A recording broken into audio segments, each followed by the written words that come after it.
menyuarakan, memperjuangkan hingga terjadinya undang-undang tersebut, Pak. Saya rasa Undang-Undang Perlindungan Anak di dunia digital. Nah, disinilah korelasinya dengan kita perempuan, dengan kita gigih, dengan ikhlas, lillahi ta'ala, ikut berjuang, ingin memperjuangkan undang-undang ini demi generasi berikutnya. Mudah-mudahan Allah juga mengijabah semuanya itu. Concern saya memang terhadap generasi selanjutnya. Itu yang penting, karena kita sebentar lagi mungkin dengan berjalannya 10, 15, 20 tahun yang akan datang mungkin sudah nggak berdaya lagi. Ya, yang muncul adalah generasi-generasi muda inilah. Justru disinilah kita harus benar-benar saat ini benar-benar berjuang untuk mensukseskan demokrasi, pesta demokrasi ini. Saatnya kita memilih perubahan, dan jangan lupa, saudara-saudaraku, kita memilih Pak Anies Baswedan sebagai calon presiden dan calegnya adalah dari Partai Umat.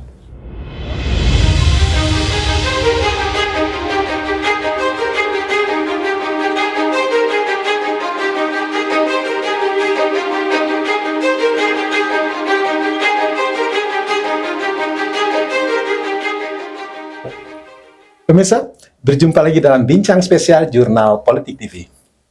Hari-hari ini diliputi suasana Idul Adha, suasana kurban yang meneladani Nabi Ibrahim. Peristiwa ini diabadikan dalam ritual-ritual penting berhaji, mulai dari menguatkan kembali ketauhidan, sampai hal yang menarik adalah ada sosok penting di balik peristiwa-peristiwa yang luar biasa ini, yaitu adanya sosok perempuan tangguh, Siti Hajar, yang ketika demi menyelamatkan putranya Ismail, Siti Hajar berjuang keras, berlari-lari ke sana kemari hingga diabadikan dalam ritual sa'i pada ibadah haji. Ini sangat menarik jika kita tarik pada suasana sekarang ini, di mana ada kepentingan perempuan zaman digital ini untuk mampu melahirkan generasi yang luar biasa, yang punya keikhlasan luar biasa, punya kecerdasan, dan punya kekuatan untuk membimbing, untuk memimpin dirinya sendiri maupun orang lain. Pemirsa, saat ini sengaja kami hadirkan tokoh aktivis perempuan, Mbak Aini, yang kita akan coba ajak ngobrol seputar perempuan di dunia politik, perempuan yang punya kewajiban untuk mampu melahirkan generasi-generasi tangguh di masa yang akan datang. Kenapa? Karena 20 tahun ke depan, Indonesia di usia emasnya akan mendapatkan bonus demografi. 20 tahun ke depan, anak-anak yang kini masih usia SMA, masih kuliah, siap tidak siap, harus memimpin di berbagai level di negara kita ini. Kita akan coba berbincang dengan Bu Aini, bagaimana pandangan-pandangan beliau merespon suasana penyiapan generasi kita yang akan datang. Mbak Aini, tahun politik ini yang paling ramai adalah soal kepemimpinan nasional yang akan datang. Tapi kan seperti saya sampaikan dalam pengantar tadi, ada problem yang luar biasa. Seolah-olah bangsa ini lupa kalau 20 tahun yang akan datang, ini situasi yang sangat mendesak. Anak-anak kita, Mbak ini harus memimpin dirinya sendiri, memimpin kelompoknya, memimpin negara ini melalui berbagai tingkatan. Dan tantangan cukup besar saat ini. Adanya dunia digital yang seolah pisau bermata dua, bisa punya manfaat yang luar biasa, tapi juga bisa membunuh satu generasi. Pandangan Mbak Aini. Ya, sangat menarik sekali, Pak Handi. Topik bahasan kita sore hari ini. Pandangan saya terhadap berkembangnya dunia digital yang seperti yang Bapak sampaikan tadi bisa menjadi pisau bermata dua, itu bisa mematikan dan bisa memberi manfaat. Nah, di sini kita sebagai perempuan, khususnya saya sebagai perempuan, punya keprihatinan yang sangat tinggi sekali dengan maraknya, dengan meluasnya fenomena dan berkembangnya digitalisasi di berbagai sektor. Saya tidak menolak digitalisasi karena digitalisasi itu juga banyak sisi positifnya. Namun tentu kita harus bisa menjadi filter sebagai ibu, sebagai perempuan yang memiliki anak-anak. Kita juga harus bisa memberikan filter kepada anak-anak kita bahwasanya mana-mana yang perlu dia jangkau dan mana-mana yang tidak. Nah, terkait dengan hal itu semua, sekarang kan banyak sekali provider yang menyediakan jasa layanan aplikasi yang bisa diakses oleh semua kalangan, tidak termasuk anak-anak, termasuk anak-anak. Iya. Nah, di sini sangat rentan dan sangat rawan sekali kalau fungsi kita sebagai orang tua tidak hadir di situ, karena akan sangat membahayakan, quote unquote ya, karena di situ ada aplikasi yang seharusnya tidak bisa dijangkau oleh anak-anak, namun itu bebas, bisa dijangkau. Contohnya di Facebook, Bu. Kita bisa melihat dengan sederhana iklan, mulai dari iklan judi online, iklan sex toy, ya betul. Kemudian pinjaman online juga pinjaman termasuk, online dan lain sebagainya yang itu menggoda anak-anak. Pandangan Ibu seperti apa? Ya, menurut saya dalam hal ini mungkin provider juga harus punya tanggung jawab ikut mengawal bahwasanya apa yang dia jual ini harus memberikan keamanan bagi pembeli. Mereka harus membuat satu term and condition bahwasanya aplikasi ini hanya bisa diakses oleh kalangan ABCD. Misalnya kalangan usia dari usia sekian sampai sekian. Untuk jika ada kalangan dari usia 7 tahun sampai 12 tahun atau 15 tahun membeli produk tersebut, ya mereka harus punya jasa admin yang meng-cut untuk tidak boleh kayak gitu. Jadi harus punya aturan main di mana itu jelas ini siapa yang boleh beli sama siapa yang tidak, seperti itu. Itu kan dari pihak pengusahanya. Ya. Dan itu kan sekedar himbauan moral kita. Ya bisnis, tapi jangan begitu dong buat itu. Ya. Nah, itu kan sekedar tuntutan moral kita kepada pembeli, pengusaha ya, penjual. Ya. Nah, penjual sendiri kan nggak ada masalah, nggak ada aturannya kok gitu. Ya. Menurut Ibu gimana? Nah, pentingnya di sini pemerintah hadir.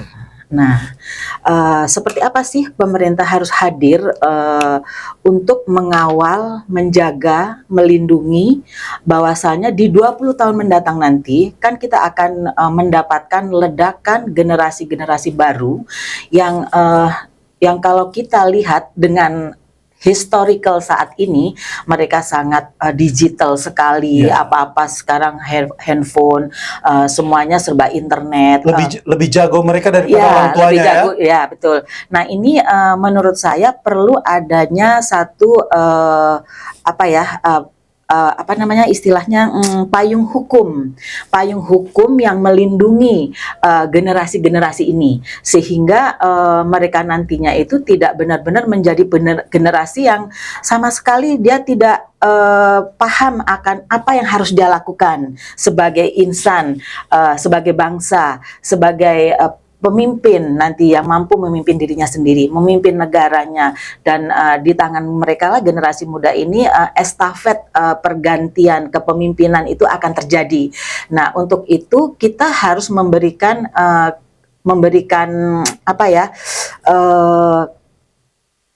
memberikan iklim di mana bahwa anak itu benar-benar terjaga, Pak.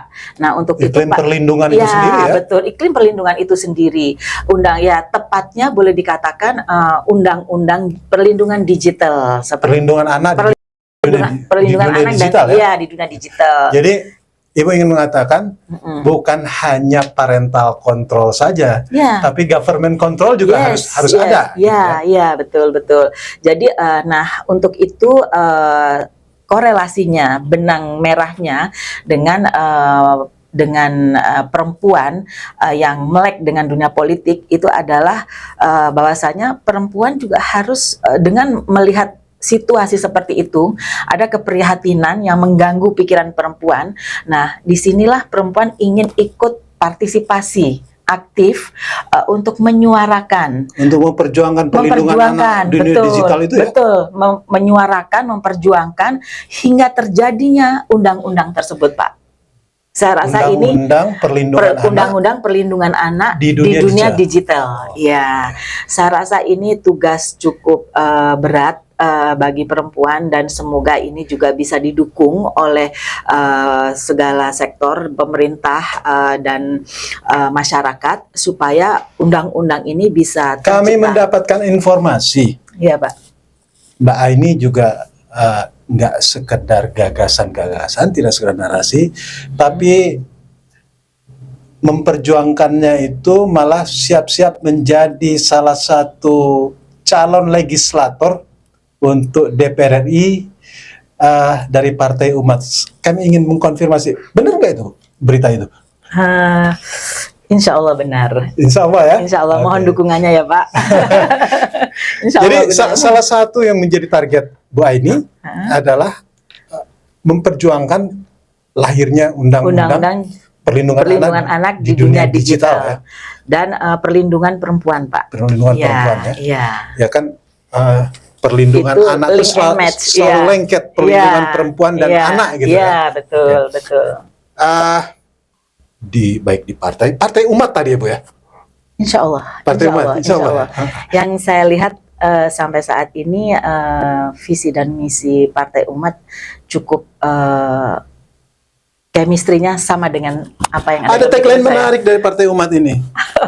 Lawan kezoliman, tegakkan keadilan. Gitu.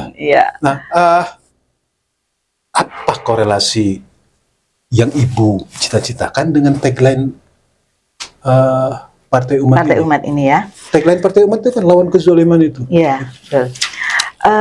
Korelasinya dari tagline Partai Umat tadi itu yang dihubungkan dengan Undang-Undang Perlindungan Anak di Dunia Digital tadi adalah sebagai berikut. Jika kita dan pemerintah abai terhadap generasi-generasi yang akan datang, yang kelak akan menjadi pengganti kita-kita di negeri ini, kita sudah termasuk zolim, Pak. Kenapa? Karena kita melihat di depan mata kita begitu dahsyatnya digitalisasi itu yang diakses oleh anak-anak mampu merontokkan nilai-nilai moral yang ada dalam diri anak itu sendiri. Bahkan nilai-nilai intelektualnya pun juga tergerus di situ. Nilai-nilai religiusnya pun juga tergerus di situ. Kenapa? Karena mereka merasa nyaman, nggak ada yang ngontrol memakai jasa digital itu tadi. Dan mereka menikmati dan mereka tidak sadari bahwa ternyata itu sudah mendegradasi apa potensi-potensi yang ada dalam dirinya. Ini seperti perjuangan Siti Hajar menyelamatkan generasi berikutnya Ismail yang tidak ada air. Kalau dia tidak berjuang, itu akan matilah satu generasi. Ya, betul. Saya lihat dari sini filosofi yang dilakukan oleh Siti Hajar adalah dia harus satu, dia taat kepada suaminya, kepada pemimpinnya, dia taat juga kepada Allah sebagai pembuat takdir hidupnya. Yang ketiga, dia bertanggung jawab kepada amanah yang diberikan kepada dia, yaitu si Ismail. Nah, apa yang dia lakukan? Dia berusaha. Dia lari ke sana kemari. Itu adalah diabadikan dalam ritual haji adalah sya'i. Itu adalah proses di mana seorang ibu mencari untuk menyelamatkan amanah ini tadi. Kenapa? Karena dia terdorong, tergerak sebagai bertanggung jawab untuk menyelamatkan generasinya, supaya dia tidak punah, supaya tidak mati karena kelaparan dan kehausan. Itulah makanya dia mencari ke sana kemari, dia lihat di sana seperti ada air, dia lihat di sana ada air. Itu fata morgana. Namun Allah di sini melihat satu proses yang orang-orang mungkin lupa, bahwa proses itulah yang dinilai oleh Allah, sehingga Allah menurunkan mukjizatnya berupa air. Jadi malah korelasi dari hentakan kaki Ismail sendiri ya. Betul. Nah, disinilah korelasinya dengan kita perempuan, dengan kita gigih, dengan ikhlas lillahi ta'ala, ikut berjuang, ingin memperjuangkan undang-undang ini demi generasi berikutnya. Mudah-mudahan Allah juga mengijabah semuanya itu, dengan dukungan rakyat tentunya, dengan dukungan pemerintah. Insya Allah, mudah-mudahan, insya Allah undang-undang ini akan tercipta. Pemerintahnya harus berganti kalau begitu, Bu. That's right. Pemerintah yang harus mendukung tentunya kan. Bagaimana kalau pemerintah itu nggak mendukung undang-undang ini? Tentu kita akan berjalan sendirian, dan itu sangat berat sekali. Dari banyak calon presiden, karena yang akan memimpin pemerintahan, kan ada sosok Anies Baswedan, ada Ganjar yang rame-rame sekarang, ada Prabowo. Ya. Anda melihatnya mana yang pas ini dengan nilai-nilai yang tadi, nilai perubahan, nilai lawan kezaliman gitu. Kira-kira menurut Ibu yang pas yang mana ya? Kalau dari ketiganya ini, insya Allah sih mereka punya kemampuan ya Pak ya untuk memimpin. Namun dari ketiganya ini tentu kita akan melihat mana yang paling pas, dan kita bisa melihat bukti rekam jejak. Ya, seperti yang kita lihat bahwa rekam jejak itu harus dilihat secara utuh, gitu kan, harus dilihat secara utuh, bahwa dan itu memang benar-benar terbukti dan bisa kita rasakan, dan itu nyata terlihat secara kasat mata, bisa kita lihat seperti itu. Jadi mudah-mudahan dengan ciri-ciri yang seperti ini, ada satu sosok yang bisa mewakili kita. Siapa itu, Bu? Insya Allah Pak Anies Baswedan. Anies Baswedan adalah dia adalah tokoh intelektual, dia adalah tokoh yang cukup taat dalam agamanya, dan dia adalah contoh leadership yang sukses, yang berhasil memimpin DKI. Dan itu bukan kaleng-kaleng, dan itu sudah terbukti. Rekam jejaknya semua orang bisa melihat ya. Ya, rekam jejaknya. Dan kalau kita bisa melihat pembuktian itu sudah dia torehkan dengan penghargaan dari internasional maupun dari nasional, yang selama ini bisa kita akses, baik itu melalui media sosial maupun melalui media cetak itu, dan itu memang benar adanya seperti itu. Anies Baswedan memang benar menorehkan prestasi yang menurut saya nggak main-main. Iya. Layak di endorse untuk menjadi pemimpin menurut layak saya. Ya? Layak di endorse. Kolega Mbak Aini, caleg dari Partai Umat, dari kalangan milenial generasi Z, Gen Z, itu terang-terangan menyebutkan tidak hadirnya negara dalam perlindungan anak di dunia digital adalah kezaliman yang nyata. Anda setuju dengan pemikiran anak-anak muda yang dari Partai Umat ini? Setuju saya. Kenapa saya katakan demikian? Karena itu artinya pemerintah tidak mempersiapkan 20 tahun yang akan datang itu, nasib dan masa depan negara ini akan seperti apa. Bukan hanya pemerintahnya, mungkin parlemennya juga ya, Bu? Oh iya, tentu itu. Jadi di sini dibutuhkan memang di parlemen ini adalah orang-orang yang mempunyai giroh perjuangan, punya perhatian lebih terhadap situasi saat ini yang memang betul-betul perlu diperbaiki gitu loh Pak, seperti itu. Dan itu apa namanya? Dan ini dibutuhkan komitmen yang kuat. Ketika dia duduk di parlemen, amanah yang paling utama yang dia harus lakukan adalah satu, menyuarakan, menerima masukan, kedua dia menyuarakan, dan yang ketiga dia ikut membuat rancangan undang-undang ini, sehingga ikut membuat rancangan undang-undang ini dengan tujuan agar ke depan iklim politik, iklim bernegara itu menjadi lebih kondusif, lebih seperti yang kita harapkan. Ya. Betul-betul menyiapkan generasi kepemimpinan berikutnya ya. Bukan soal 2024 saja.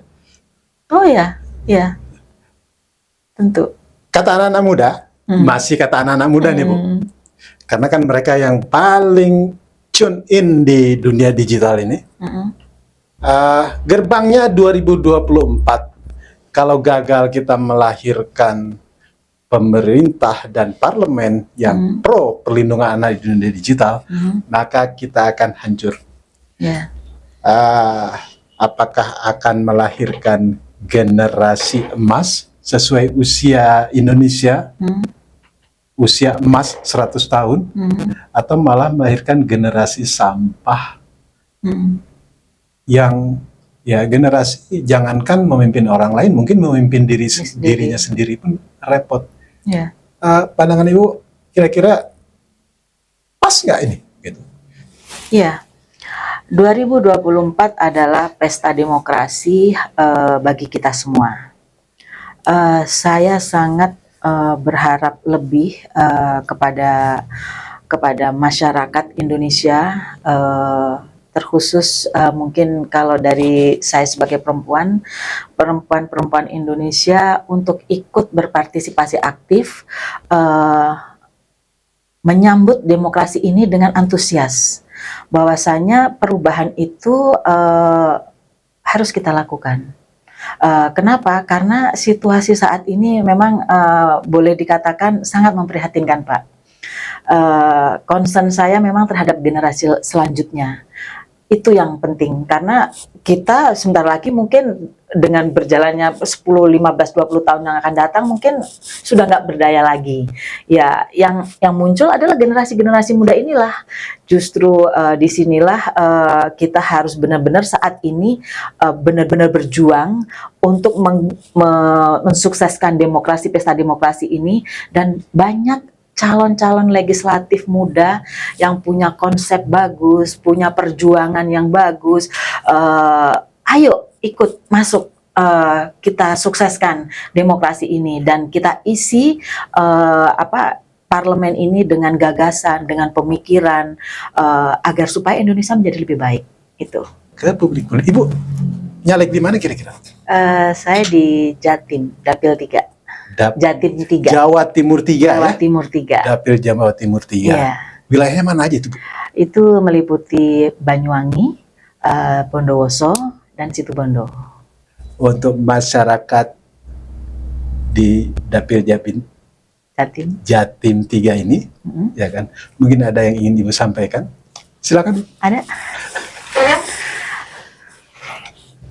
Terima kasih kepada saudara-saudara saya yang ada di Jatim 3, itu Situbondo, Bondowoso, dan Banyuwangi. Saatnya kita menyambut pesta demokrasi tahun 2024 ini dengan penuh antusias dan semangat perubahan. Saya hanya berpesan, saatnya kita memilih perubahan, melawan kezoliman dan menegakkan keadilan. Dan jangan lupa, saudara-saudaraku, kita memilih Pak Anies Baswedan sebagai calon presiden dan calegnya adalah dari Partai Umat. Oke. Mudah-mudahan Ibu sukses dan jangan bosan untuk di lain waktu kami undang di Bincang Spesial Jurnal Politik TV. Mudah-mudahan Ibu sukses. Amin, doa kami menyertai Ibu. Amin. Dan tetap tetap meneladani Siti Hajar sebagai perempuan yang tangguh, Amin. perempuan yang sangat bertanggung jawab untuk melahirkan generasi emas berikutnya. Ya, perempuan yang inspiratif menurut saya. Sangat inspiratif ya. Terima kasih Bu. Ya. Pemirsa, nantikan bincang spesial menarik lainnya menyertai perkembangan politik terkini di tanah air hanya di Jurnal Politik TV. Billahi taufiq wal hidayah. Wassalamualaikum warahmatullahi wabarakatuh.